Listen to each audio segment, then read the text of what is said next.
सबसे बड़ी बात आती है कि सारे जहां से अच्छा कोई आम गीत तो है नहीं। कैसा गीत है? देश के प्रसिद्ध, हमारे भारत देश के प्रसिद्ध देशभक्ति गीतों में से एक है कि नहीं है? ठीक है, तो बात होती है कुछ बातें, कुछ इतिहास या कुछ बातें जरूर इससे जुड़ी होंगी जो हमको पता होनी चाहिए। तो पहली बात तो आती है कि सारे जहां से अच्छा, जिसको हम तराने हिंद के नाम से भी जानते हैं। किसके नाम से जानते हैं? तराने हिंद के नाम से जानते हैं। इस गीत को लिखा किसने?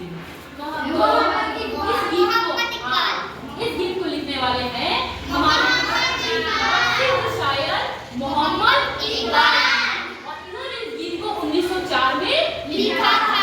लिखा था कि नहीं लिखा था? और दूसरा बात इसमें ये आती है कि इस गीत को जब लिखा गया था तब ये आमतौर पे बच्चों के लिए गाने वाले एक नज्म के रूप में लिखा गया। किसके रूप में लिखा गया था? बच्चों के गाने के लिए या बच्चों के लिए समर्पित एक नज्म के रूप में इसको लिखा गया। लेकिन बाद में इस गीत के पीछे का इतिहास है, इतिहास रहा कि बात हो जाती है गीत हमारे प्रसिद्ध गीतों में से एक है। ठीक है, अब सबसे पहली बात आती है कि जो गीत का धुन है, जो हम लोग धुन सुनते हैं, वो किसने कंपोज किया था?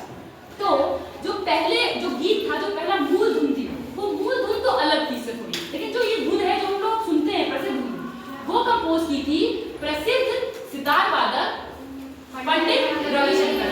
किसने की थी? पंडित रविशंकर जी ने इसको कंपोज किया था, जो धुन आज हम लोग सुन रहे हैं।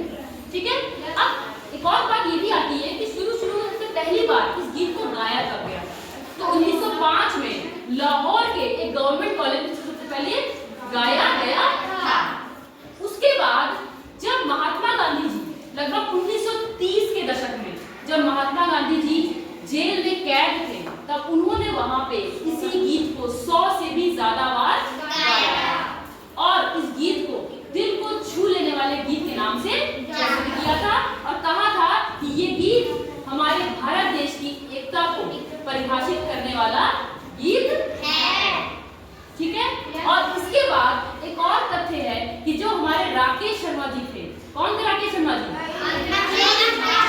हमारे भारत देश के पहले अंतरिक्ष यात्री, जो 1984 में अंतरिक्ष यात्रा पे गए थे और लौट कर आए थे। तो उस वक्त के तत्कालीन प्रधानमंत्री जी जो इंदिरा गांधी जी थी, उन्होंने उनसे पूछा था एक सवाल कि ऊपर से भारत देश कैसा लगता है, और उन्होंने इसी गीत की पहली पंक्ति बोली थी कि तो ये कुछ बातें थी जो इस